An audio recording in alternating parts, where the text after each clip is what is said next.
Hola, Dios les bendiga. Continuamos nuestra serie de estudios del libro de Apocalipsis. Hoy vamos a examinar la segunda parte del capítulo 12, que comprende los versículos del 7 al 17. Juan inicia el relato de su visión con una gran batalla en el cielo entre Miguel y el dragón. Aunque Miguel y el dragón ya se han conocido desde que fueron creados, así que esta no es la primera vez que ellos se enfrentan entre sí. Miguel es descrito en la Biblia como el defensor del pueblo de Dios. Lo hemos visto ayudando a un ángel enviado por Dios para entregar un mensaje en respuesta a la oración de Daniel. El ángel fue retenido por un demonio durante 3 semanas hasta que llegó Miguel para ayudarlo. Miguel es mencionado varias veces en el libro de Daniel y también aquí en Apocalipsis. Además, Judas lo describe significativamente como un arcángel que contendía con el diablo disputando por el cuerpo de Moisés. Hay entre Miguel y el dragón una guerra sobrenatural. No se nos revela el tiempo de su duración ni en qué forma se lleva a cabo. Es una guerra celestial que va mucho más allá de nuestra comprensión humana. Todo lo que se puede decir con seguridad es que cuando finalmente Miguel se impone ganando la batalla, Satanás y sus demonios son arrojados para siempre de los cielos. Leemos en el versículo 9 que dice: Y fue lanzado fuera el gran dragón, la serpiente antigua, que se llama Diablo y Satanás, el cual engaña al mundo entero. Fue arrojado a la tierra y sus ángeles fueron arrojados con él. Aunque Satanás y sus huestes continúan empeñados en su misión destructiva, sufren una gran derrota. Ellos no pueden prevalecer contra Miguel y sus ángeles. Acto seguido, en el versículo 10, Juan describe un tremendo grito de acción de gracias resonando por todos los cielos al escuchar la gran voz de júbilo que dice: Ahora ha venido la salvación, el poder y el reino de nuestro Dios y la autoridad de su Cristo, porque ha sido lanzado fuera el acusador de nuestros hermanos, el que los acusaba delante de nuestro Dios día y noche. El cielo se regocija. Y en el versículo 12, al final de esta expresión de alabanza por la derrota de Satanás y el triunfo de los ángeles, la voz invita: por lo cual, alegraos cielos y los que moráis en él. Después de esta expresión de júbilo, de gozo celestial, continúa: ay de los habitantes de la tierra y el mar, porque el diablo ha descendido a vosotros con gran ira, sabiendo que tiene poco tiempo. La purificación del cielo provoca la contaminación de la tierra, ya que toda la furia de Satanás estalla contra la humanidad al ser arrojado a la tierra, convirtiendo al mundo en un lugar demoníacamente infestado. De acuerdo a Apocalipsis, sabemos que todo el ataque de Satanás va dirigido a Israel y a todos los que guardan la palabra de Dios, teniendo el testimonio de nuestro Señor Jesucristo. Sabiendo que tiene poco tiempo, Satanás intensifica sus esfuerzos por atacar al pueblo de Dios de 3 diferentes maneras. Pero Dios protegerá maravillosamente a su pueblo. Preparemos nuestro corazón en oración para escuchar el programa que viene a continuación, y al final recuerda compartir este programa. La segunda parte del capítulo 12 de Apocalipsis sigue hablándonos de la guerra de los siglos que afecta a la historia de la humanidad desde su inicio. Si en la primera parte nos presentaba a los combatientes, a los litigantes en este conflicto, en la figura del gran dragón, en la figura de la mujer y del niño, de Cristo, ahora esta segunda parte nos va a confrontar con la realidad del conflicto y el campo de batalla donde se desarrolla. El conflicto y cómo va a influenciar en la historia humana actual. Es el Señor Jesucristo quien ya en los evangelios ha enseñado a sus discípulos una realidad. Mateo capítulo 10, versículo 34. Él enseñaba: no penséis que he venido para traer paz a la tierra. La venida de Cristo no es para traer paz. No he venido para traer paz, sino espada. Y es que con el nacimiento de Cristo, con la venida de Cristo en la historia, esta guerra cósmica que ya se estaba desarrollando en el cielo, ahora se hace muy visible en la tierra. El conflicto está a nuestro alcance. Y es un conflicto espiritual en el que estamos inmersos. Escribía C.S. Lewis, en su libro Las cartas del carcelero, una frase muy interesante. Escribía este autor: hay dos errores iguales y opuestos, en los cuales el género humano puede caer en relación con los demonios. Uno es no creer en su existencia. El otro es creer y sentir un desmedido y enfermizo interés en ellos. Ellos se gozan en cualquiera de los dos errores y ovacionan a un materialista que les ignora como a un brujo que les adora, y los ovacionan con el mismo entusiasmo. Son dos figuras que tienen cautivas a la humanidad y dos errores en los que no podemos caer. Realmente vivimos en una sociedad, cuando se habla de Satanás, donde caemos en muchos mitos y muchas ideas que se han desarrollado por ahí para casi revestirlo de cierto encanto y atractivo de lo esotérico y lo oculto. Por un lado, cuando hablamos de su apariencia, nos lo pintaban de niño con cuernos, con un rabo en forma de flecha, lleno de fuego, rodeado. Nos presentaban que tenía su sede central en el infierno, desde donde controlaba a todas sus huestes de ángeles, y allí como jefe de su ejército, como príncipe, como rey, como gobernador, con todo su poder. Y estas imágenes, en un sentido, van cayendo en la mitología humana y nos las creemos. Pero ¿es esta la realidad que la Biblia nos enseña acerca de Satanás? Desde luego que no. Cuando nos acercamos a la Biblia, nos presenta a Satanás como un ángel de luz, con una apariencia atractiva, con una apariencia seductora, con una imagen que realmente cautiva y atrae, porque intenta imitar todo lo que viene de Dios. No viene en confusión, no viene en caos, sino viene de una forma sosegada y disimulada. Nos dice la Biblia que Satanás no está, ni nunca ha estado en el infierno, en el Hades, en el lugar de tormento. Desde luego que no. El infierno es un lugar preparado, dice Apocalipsis capítulo 20, versículos 7 al 10, para el diablo y sus ángeles. Está preparado como la cárcel final en la cual será arrojado por toda la eternidad. Pero mientras tanto, hasta que llegue ese momento, no está ni puede estar. A veces esta imagen que pensamos en esa sede central de su organización, en el infierno, no está para nada. No será el encargado del infierno, para nada, sino será el más bajo y el más culpable de todos sus ocupantes, el que sufrirá mayor castigo en este infierno.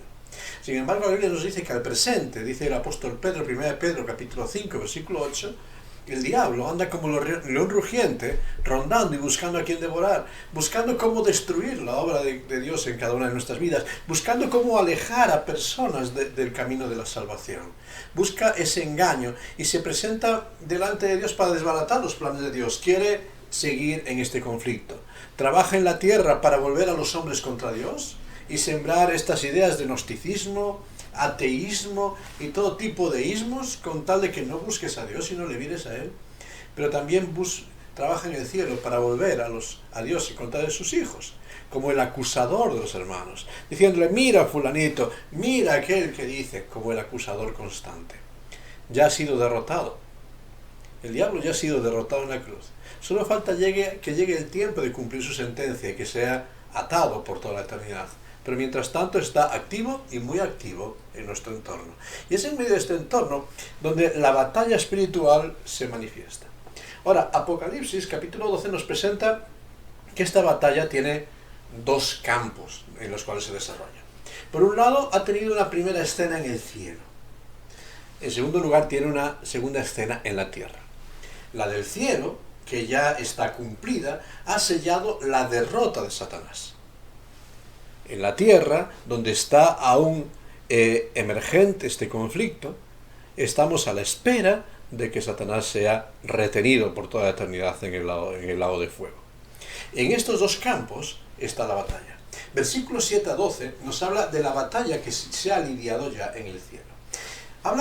Apocalipsis usa el término batalla en las traducciones castellanas, pero el término original que se está usando en griego es más bien una guerra. Porque una batalla habla de escaramuzas o agitaciones que se producen en un momento. Sin embargo, el vocablo que se está usando aquí habla de un rompimiento total de la paz. entre dos o más partes. Se ha roto la paz de tal forma que ya no es posible restaurarla, no hay vuelta atrás, versículo 7. Y ahí se presentan dos bandos opuestos. Por un lado está Miguel y sus ángeles. Ya nos ha hablado Carmen en la introducción de este personaje, Miguel, este arcángel, como uno de los principales caudillos celestiales en diferentes momentos, pero realmente la figura de Miguel, lo que podemos destacar para lo que interesa en Apocalipsis 12, es que tiene un papel principal de luchar a favor del pueblo de Israel.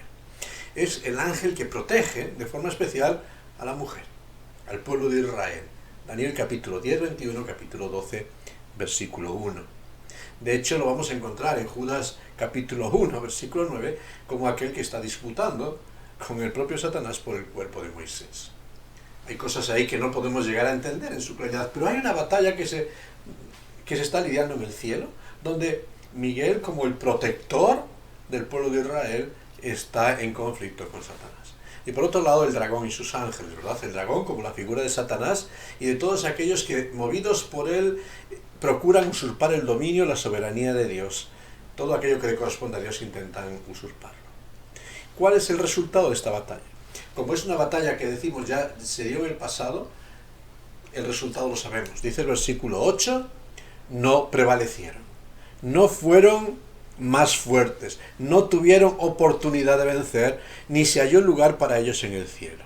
Y es muy interesante esta expresión que usa el apóstol aquí. No se halló lugar para ellos en el cielo. Porque el Hijo de la mujer, el Cristo que nace en la tierra, tiene que venir a este mundo y ser rechazado. No se halló lugar para Cristo en el mesón. A lo suyo vino y los suyos no le recibieron. No se halló lugar para Cristo en la tierra. Pero Cristo fue rechazado y experimentó el rechazo de la tierra para que Satanás y sus huestes sean erradicados de la presencia de Dios por toda la eternidad. Y es interesante ese paralelo, pero al final es el diablo el que no tiene lugar en el cielo. Y por eso este texto nos habla también del resultado de esta batalla, y el resultado es victoria. El diablo, versículo 9, es arrojado fuera. No tiene lugar en la presencia de la santidad de Dios, no tiene herencia eterna. Y por eso ahí también se nos van a dar una serie de nombres, hasta 5 nombres del diablo. 5 nombres que califican a esta figura que realmente está en conflicto. Se habla del gran dragón, ese monstruo que se opone a todos los designios de Dios, queriendo usurpar el lugar por medio de un reino de terror. Se habla de la serpiente antigua, como una referencia a esa astuta serpiente que aparece en Génesis 3 para engañar a Adán y Eva en el huerto, hiriendo de tal forma a la humanidad con el veneno del pecado que sigue lastrándonos. Se le presenta como el diablo, literalmente el calumniador, el falso acusador, el difamador, comparado con el versículo 10 también. Se habla de Satanás, el adversario, aquel que se opone a todo el plan de Dios. Se habla del que engaña al mundo entero, aquel que lleva por mal camino, aquel que extravía, aquel que engaña porque es padre de mentira. Fíjate qué imágenes nos presentan del adversario, aquel que está en conflicto contra Dios y que se enfrenta a Dios. Pero como ha sido derrotado, en el cielo, versículos 10 al 12, hay celebración. Hay celebración porque, al siendo arrojado el diablo y sus huestes de la presencia de Dios, ha venido y ha florecido ya, por toda la eternidad, la salvación, el poder, el reino y la autoridad. Y estas 4 palabras nos hablan de aquello que ya es un hecho real. La victoria de Cristo ya es real. La victoria para aquellos que están cobijados en la sangre de Cristo ya es real. Que la experimentaremos en el futuro, pero ya en el presente podemos decir que la salvación es real. La salvación en el más amplio sentido de la palabra, no solo la redención de los creyentes, sino la liberación de todas las cosas, de todos los estragos y secuelas del pecado y el poder de Satanás en la tierra. Todo aquello que Satanás ha intentado destruir ya ha sido restaurado por la obra de Cristo. La salvación ha venido. El poder se ha manifestado. La confirmación de que el Dios Todopoderoso aplastará toda la oposición a su reino. El poder ya es manifiesto. El reino, el ámbito del gobierno de Dios mismo. Ese nuevo régimen donde todas las cosas surgen de acuerdo con el diseño del plan creador de Dios para la humanidad. Donde ya no hay distorsiones, sino que es el plan perfecto de Dios para sus criaturas. el reino ha venido y la autoridad de Cristo se ha manifestado. Esa autoridad que se confirma con la victoria sobre el acusador y el engañador. Y al final se está revelando quién tiene verdadera autoridad en la historia. Ese que se considera el príncipe de la potestad del aire en el presente, ese que engaña y que seduce, o el Cristo que es Rey de Reyes, que es Señor de Señores, que ha vencido. Él tiene toda autoridad. Juan capítulo 5, versículos 26 al 27, el propio Señor Jesucristo ya lo ha dicho, que toda autoridad le ha sido dada del Padre. Campo de batalla del cielo. Hay celebración. Hay celebración incluso para aquellos que estamos en la tierra cuando vemos el cielo. Dice el versículo 11 que han vencido. Los que estamos en la tierra, los que estamos incluso en medio de la lucha, donde estamos agitados por muchos conflictos, podemos decir que hemos vencido y somos, como decía el apóstol Pablo, más que vencedores. Hemos vencido a Satanás. No por medio de exorcismos, no por medio de reprensiones rituales o amarres, no por medio de todo tipo de juegos esotéricos que la humanidad está enganchada en ellos, no. Es posible vencer al diablo, sí, pero solo por medio de la victoria de Cristo, el cual es mayor, el cual nos ha hecho más que vencedores, solamente por la obra de Cristo en favor nuestro. Y por eso este texto habla de que han vencido por la sangre del Cordero. Fíjate, no queda acusación válida que pueda afectar a aquellos que se han refugiado en Cristo, porque la sangre de Jesucristo nos cubre.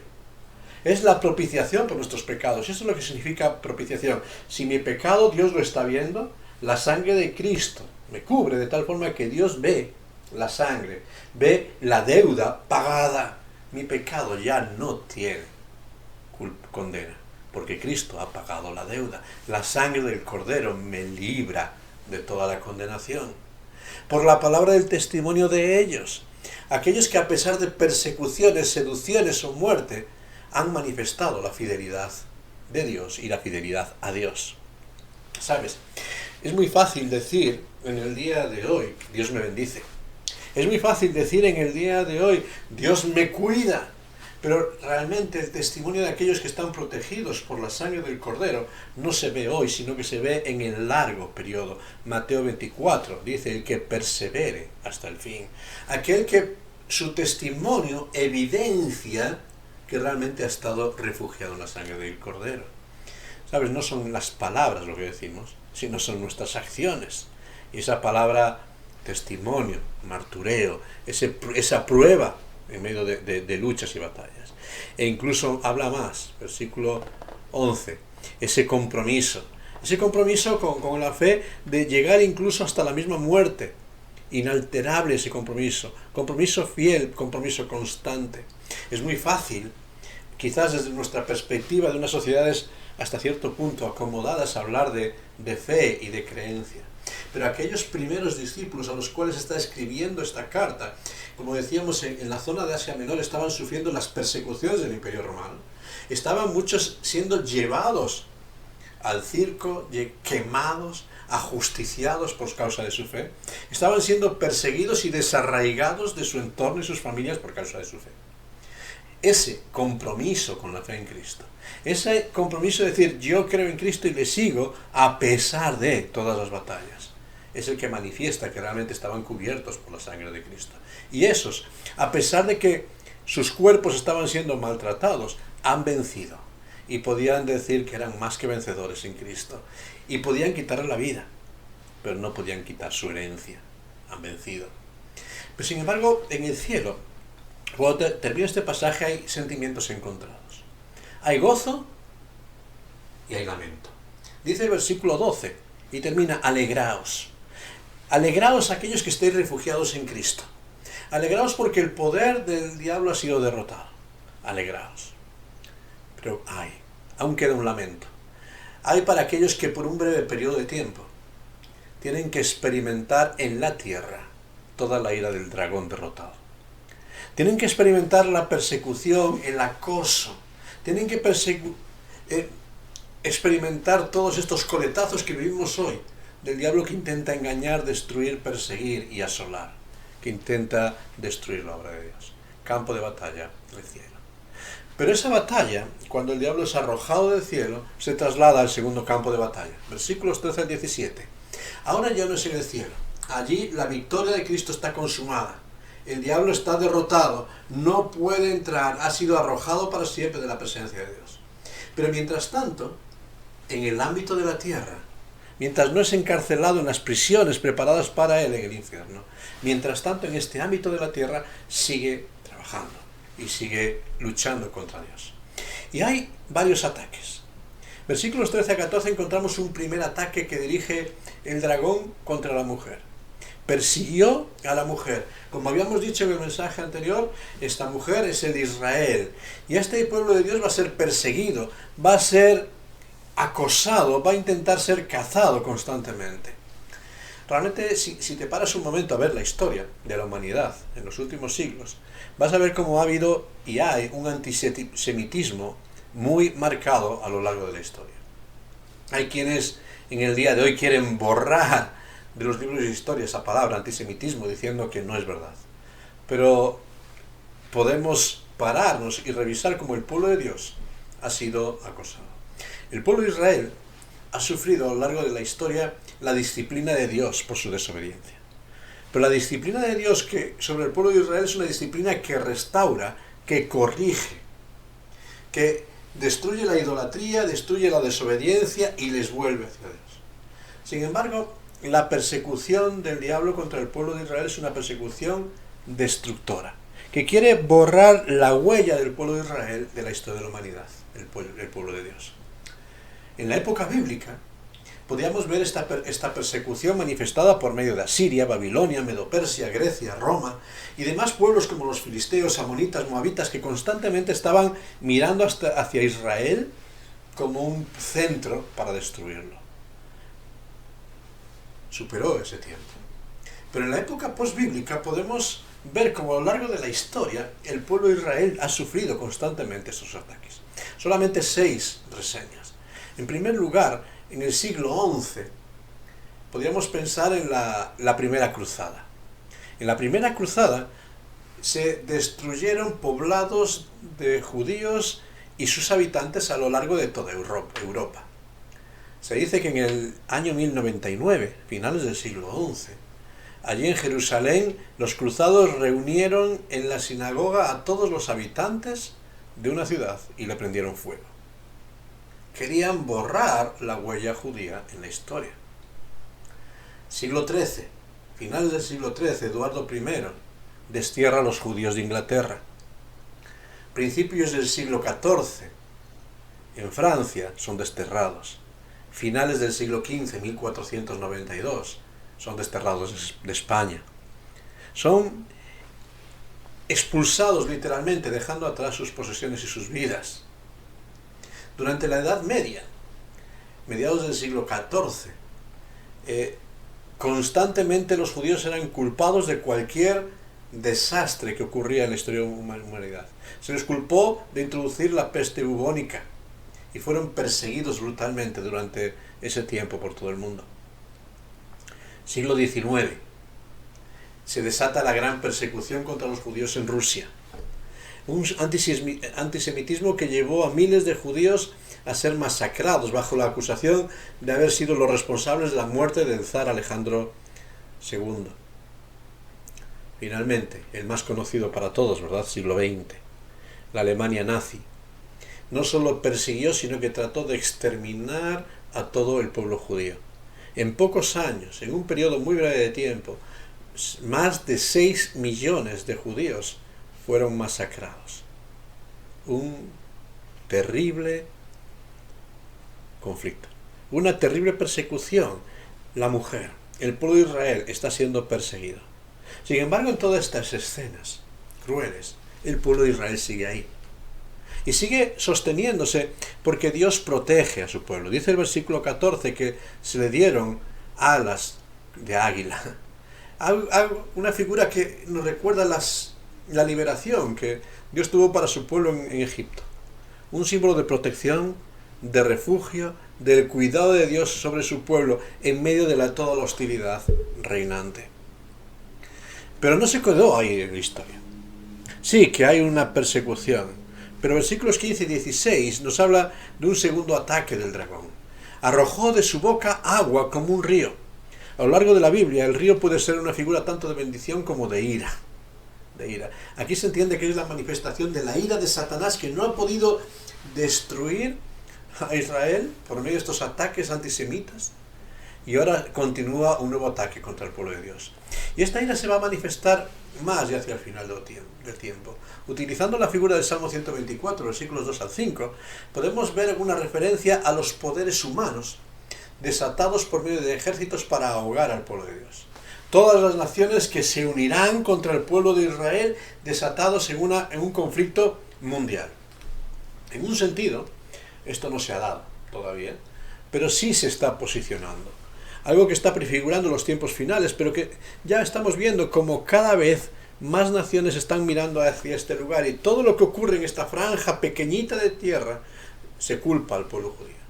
Y las naciones se posicionan y se posicionarán de tal forma que los reinos, como veremos más adelante en Apocalipsis, se van a juntar contra el pueblo de Dios. Sin embargo, incluso en este segundo ataque, de nuevo la protección divina se manifiesta. La tierra ayudó a la mujer.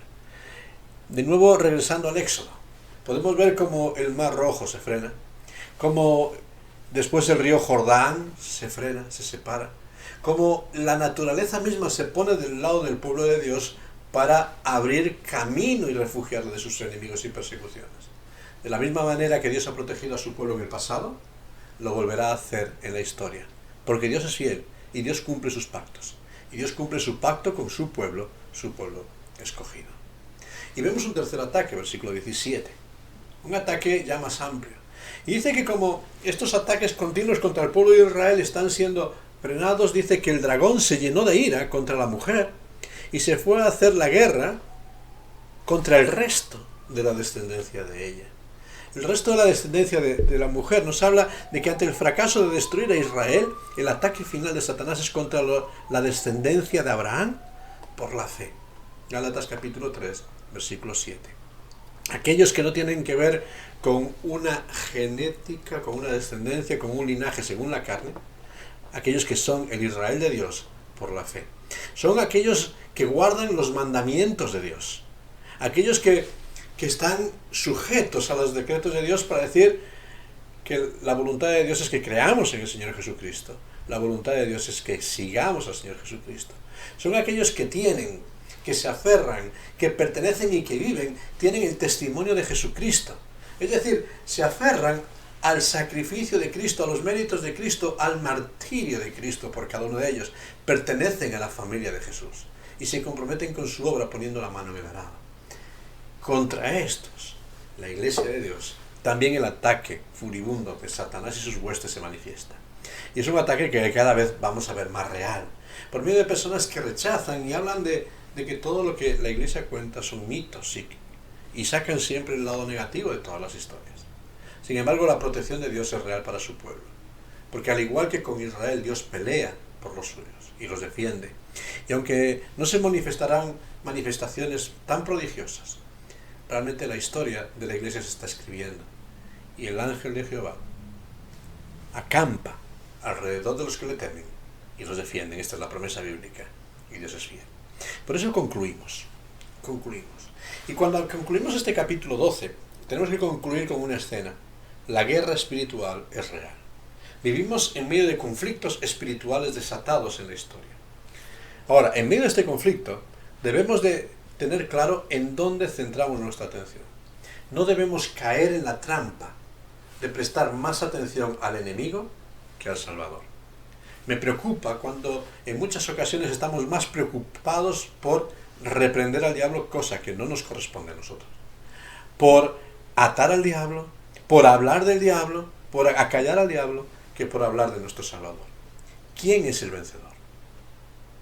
Cristo es el vencedor, y nuestro reto es hablar de Cristo. Él ha vencido, y nuestra esperanza está en Cristo. Él ha vencido. Y es cierto que por un breve periodo de tiempo estamos viviendo todo ese río de pruebas, de dificultades, de luchas y de conflictos. Estamos en medio de la batalla en la tierra. Pero podemos decir, como el apóstol Pablo, somos más que vencedores en Cristo. Más gracias sean dadas a Dios, que nos da la victoria por medio de nuestro Señor Jesucristo. Y esta es nuestra confianza, mayor es el que está en nosotros. Y es cierto que pasaremos por las aguas, pero no te anegarán. Y pasarás por el fuego, pero no te quemarás. Y en todo momento Dios dice, yo estaré contigo. Esa es nuestra esperanza. Y no debemos caer en esa trampa de prestar más atención al enemigo que al Salvador. Mirad a Cristo, deleítate en Cristo. La desesperanza y el miedo no deben formar parte de la vivencia del pueblo de Dios. A veces cuando hablamos de los sucesos que han de venir en el futuro, veo pánico, veo miedo en muchas personas, veo la inseguridad en personas que, conocedores de lo que vendrá y de lo árido que será ese tiempo, a veces se desalientan. Pero el pueblo de Dios tiene que tener la confianza de que mayor es el que está en vosotros que aquel que está en el mundo. Y que venga lo que venga, nadie puede arrebatarnos nuestra esperanza. Absolutamente nadie. ¿Quién, decía el apóstol Pablo, nos separará del amor de Cristo? ¿Quién nos separará del amor de Dios que es en Cristo Jesús?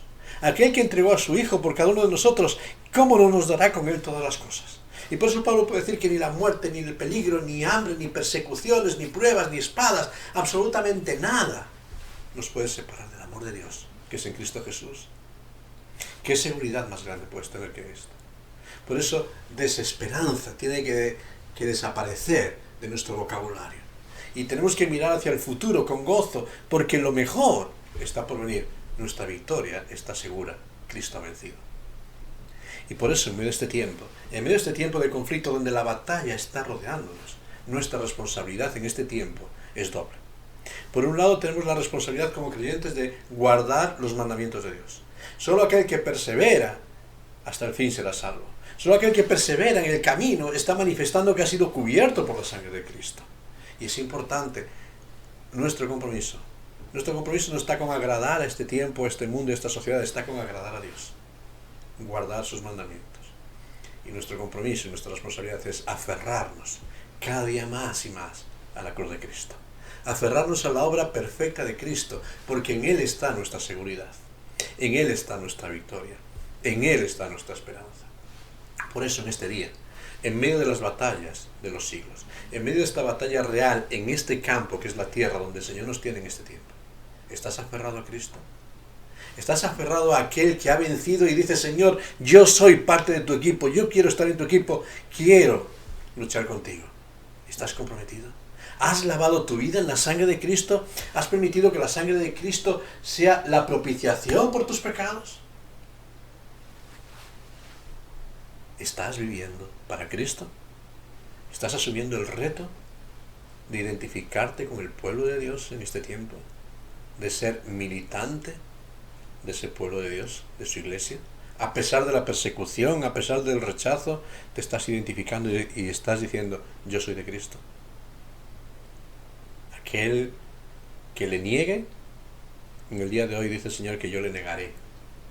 No le conoceré, pero aquel que me honra, yo le honraré. ¿Estás identificándote con Cristo? No intentes vivir tu fe a escondidas. Cuando intentas vivir tu fe a escondidas por miedo a lo que sucederá, estás diciendo que la sangre de Cristo no te ha cubierto. Estás manifestando que tu fe es endeble. Es cierto, todos somos pecadores. Es cierto, todos somos imperfectos. Es cierto, el diablo anda acusándonos. Pero fíjate, nuestra victoria no está en lo que nosotros somos. Nuestra victoria frente a esta guerra, frente a estas realidades, no está en lo que nosotros hacemos. Nuestra victoria está en lo que Cristo ha hecho por nosotros. La sangre de Jesucristo nos limpia de todo pecado. Solo la obra de Cristo y nada más. Solo Cristo salva. Solo Cristo da la victoria. Solo Cristo es nuestra esperanza. ¿Estás refugiado en Él? En medio de este tiempo, que Dios te bendiga y que Dios te ayude a cobijarte en la obra de Cristo.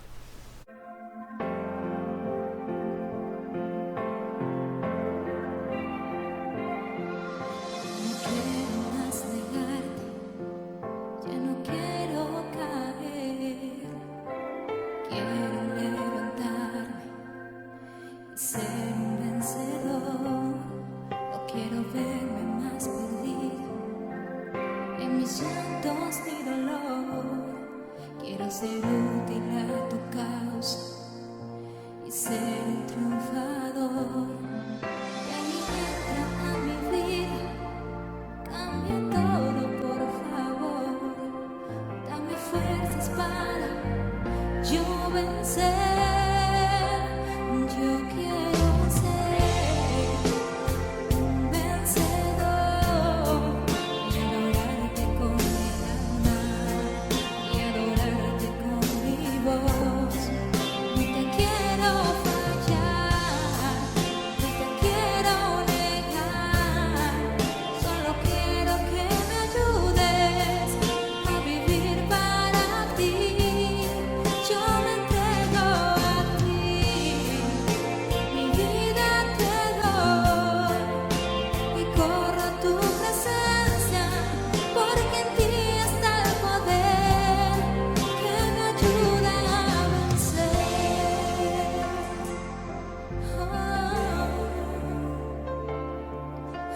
Qué bueno es saber, en medio de tiempos convulsos donde todo se está abocando hacia un final crítico, qué bueno es saber el resultado final de la batalla.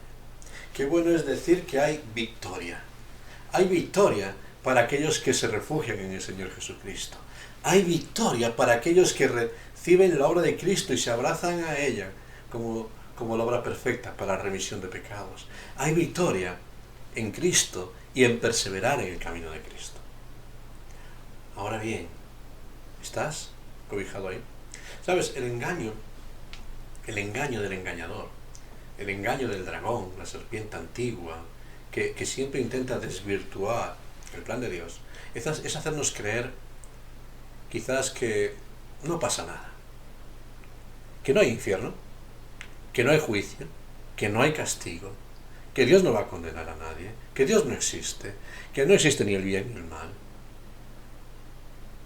El gran engaño es incluso hacernos creer que no pasa nada, cree y vive como te parezca, no pasa nada. Sí que pasan cosas. Por lo menos el mensaje de la Biblia nos dice que pasan cosas. El mensaje de la Biblia nos dice que tenemos que creer y tenemos que estar comprometidos en perseverar. No podemos vivir a medias. Tenemos que creer y tenemos que estar en el frente de batalla identificados con Cristo. No podemos vivir a escondidas. ¿Estás con Cristo? ¿O estás contra Cristo? ¿Estás identificado en el ejército de Cristo? ¿O estás posicionándote en los engaños del diablo? Y esta es una decisión tremenda en el día de hoy. Y una decisión donde tenemos que orar cada día más y velar para que los engaños no nos seduzcan. Por eso quiero invitarte en este momento a que cierres tus ojos, a que hables con Dios y que le pidas sabiduría. Sabiduría para discernir los errores. Sabiduría para dar un paso al frente. Valor para identificarte con Cristo, sabiendo que solamente con Cristo hay victoria para tu vida. Yo te invito a que le pidas a Dios sabiduría y valor para en medio de estos tiempos saber aferrarte no a lo que decimos algunos, no a lo que dicen los hombres, sino a lo que dice la palabra de Dios. Aferrarte a esa palabra que no miente, que es fiel. Aferrarte de la única verdad que cambia vidas. Por eso vamos a pedir a Dios que nos dé esa sabiduría y ese valor para en medio de tiempos difíciles mantenernos fieles a Cristo. Gracias, Señor. Gracias, Señor, porque tú has vencido en Cristo. Gracias, Señor, porque has derrotado al enemigo, a Satanás, a la muerte, al pecado. Gracias, Señor, porque en ti hay victoria sobre todas las cosas. Gracias, Señor, porque en ti ha llegado la salvación, el reino, el poder, y ya nadie, nada ni nadie nos puede separar de tu amor. Gracias, Señor, porque podemos mirar hacia el futuro con esperanza, a pesar del conflicto, sabiendo que en ti somos más que vencedores. Pero, Señor, ayúdanos a ver con claridad si hay error, si hay engaños. de la seducción del diablo que hemos creído en nuestra vida y ayúdanos a rechazarlos. Ayúdanos, Señor, también a aferrarnos en ti, sabiendo que solamente en ti hay victoria para cada una de nuestras vidas. Señor, ayúdanos, Señor, a tener valor para dar un paso al frente e identificarnos contigo. No vivir a escondidas, no vivir como si no fuésemos nada, sino que, Señor, queremos estar en la batalla, posicionados contigo. Y es cierto que la batalla es real, que la batalla es atroz. Pero, Señor, contigo somos más que vencedores. Pueden destruir el cuerpo, pero no pueden destruir nuestra esperanza ni nuestra alma. Por eso, Señor, estamos gozosos en ti. Y te damos gracias por todo lo que tú has logrado para cada uno de nosotros. Y pedimos que nos ayudes en nuestra debilidad, que nos ayudes a aferrarnos a ti. Te lo pedimos y te damos muchas gracias en tu santo nombre. Amén. Que Dios te bendiga en todo este tiempo.